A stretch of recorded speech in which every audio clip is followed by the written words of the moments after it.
Demi, are you sure that I should be wearing this formal shirt and this hat together? I mean, these two together. If any bad comments come, then you're gonna reply to them, okay? Alright then, let's start the video. It's Demi's choice, not mine. Let's go for it!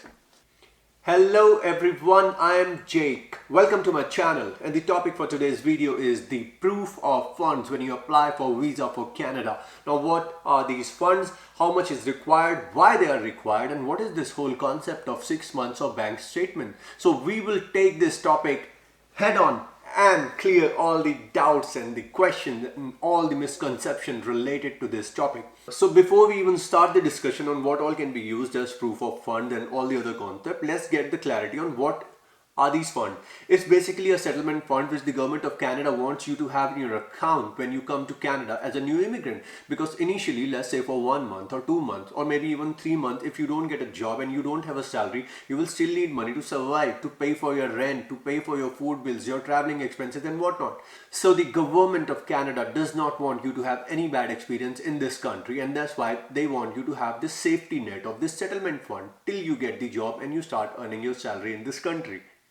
Next question is that how much of this fund is required to come to Canada? Well, this fund is calculated as per the Canadian living standards. I'm not going to get into the detail of how this is calculated. Here is a table of content where you can see as per your family size how much fund you require. This amount might change on a yearly basis based on the inflation rate in Canada, but it's not a massive change, so you get a fair idea about how much fund you require from this table. Alright, so now we are clear about what are these settlement funds, how much is required. Now let's get on to the proof of fund, the main concept.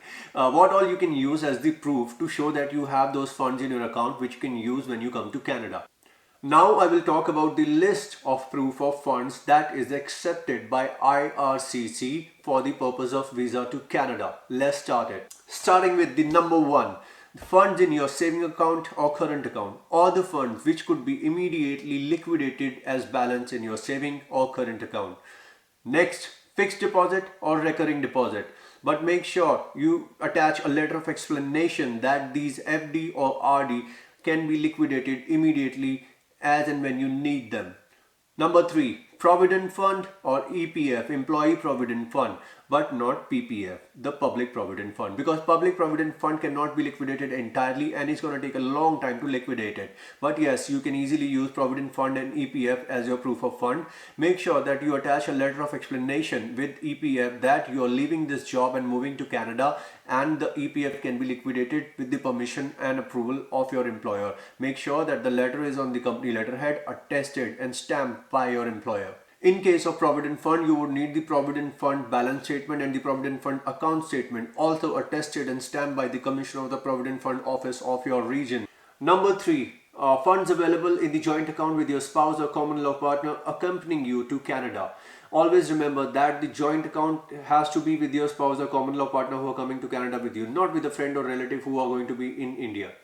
Number 4, equity, mutual funds or liquid funds. Now in this you will have to attach a letter of explanation about the value of these funds, because the value of these funds keeps changing on a daily basis. As you must have heard or read in so many ads, mutual funds are always subject to market risks and various other conditions. So on the basis of last 6 months lowest traded rates, provide the letter of explanation about the value of these funds. In case of someone who wants to show the funds which are coming from the agriculture income, my advice is to use the J form. The J form might be available in Hindi in India, but you can easily take it to the court and get it translated into English. The format still remains the same.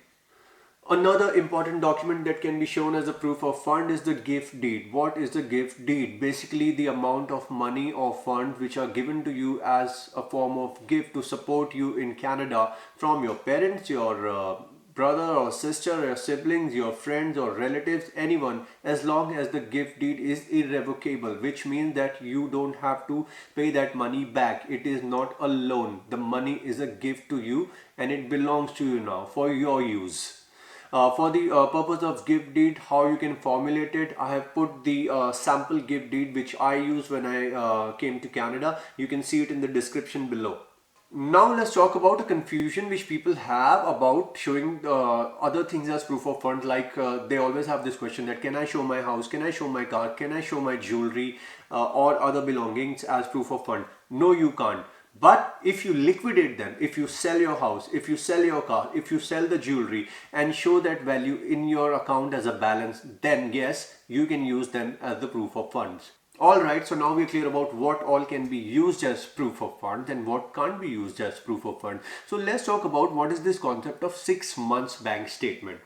Alright, it's very simple and clear, there is no confusion about it. If somebody is giving the proof of fund as their salary, that they will be using their salary as a settlement funds, in that case you have to show your bank statement. Let's say in the first month your balance was $1,000 and now by the end of 6 months it's $15,000. So the government just wants to track that the money comes from the legal and legitimate sources, the sources which you mentioned in your letter that you are getting this fund from this place, and it's not a sudden amount of money which you just took from somebody to show as a proof of fund, and when you come here that money is not with you because you borrowed it. So the government want to make sure that you are not showing the borrowed money as the proof of fund, and that's where this concept of 6 month statement comes. All they want to be sure about is that when you come to Canada you have that money with you, it belongs to you. You know, there is no fixed thing that that money has to stay in your account for 6 months. No, nothing like that. The government of Canada is not judging you how much money you have in your account. They just want to be sure that when you come to Canada you have sufficient money to survive till the time you get your job. That's all. It's very simple and clear. Let's say that the day you're applying for application and you don't have any money in your account, but you put in the amount required as per the IRCC, and you show through a letter of explanation that this money is given to you by your parents or your relatives or your friend as a gift deed, and or let's say you sold your house or you sold your car to generate funds for your purpose of your visa to come to Canada. Even that would be considered as a settlement fund and proof of fund. So it is not compulsory or necessary to keep the funds in your account for 6 months.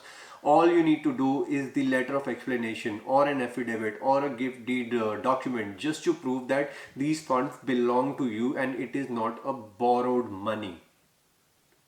I hope I have clarified the doubt about the 6 month concept. So I think we have covered this topic in fair detail. In case you have any doubt or question, you can put them in the comment section. And in case any of you who has more valuable information, please share it. Help the community grow together.